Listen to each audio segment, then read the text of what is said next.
Hello' everyone, আজি বনাবলৈ লৈছোঁ চিৰা ভাজি। এতিয়া কেৰাহীখনত মিঠাতেল অলপ দি ল'লোঁ। তাৰপিছত ইয়াতে ভাজি ল'ম বাদামখিনি। বাদামখিনি ভালকৈ ভাজি হৈ যোৱাৰ পিছত ইয়াতে কেইখিলামান নৰসিংহ পাতো ভাজি ল'ম। এতিয়া অলপ অলপকৈ চিৰাখিনি দি যাব লাগিব।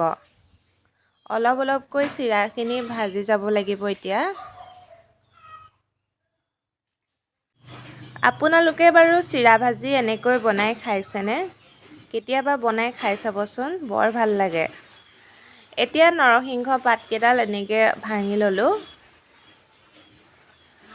আৰু বাদাম আৰু নৰসিংহ পাতখিনি চিৰাখিনিত দি দিব লাগিব। এতিয়া ইয়াতে দিব লাগিব ভুজিয়া পেকেট এটা।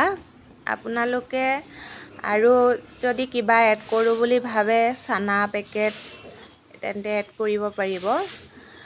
আৰু আগতীয়াকৈ নিমখটো মই দিয়া নাছিলোঁ, সেইবাবে অকণমান তেল দি এতিয়া অলপ নিমখ ছটিয়াই দিলোঁ। এয়া হৈ গ'ল চিৰা ভাজি। দেখিবলৈ কিমান সুন্দৰ লাগিছে দেখিছেনে বাৰু? এতিয়া মই গাখীৰৰ চাহ অলপো বনাই লৈছোঁ। আপোনালোকে এবাৰ চিৰা ভাজি এনেদৰে বনাই খাবচোন, খুব ভাল লাগে বনাই খাই। হয়তো চাগে খাইছেই বনাই। আৰু এয়া গাখীৰৰ চাহৰ লগত চিৰা ভাজি ৰেডি কৰি ল'লোঁ আজিলৈ। বাই।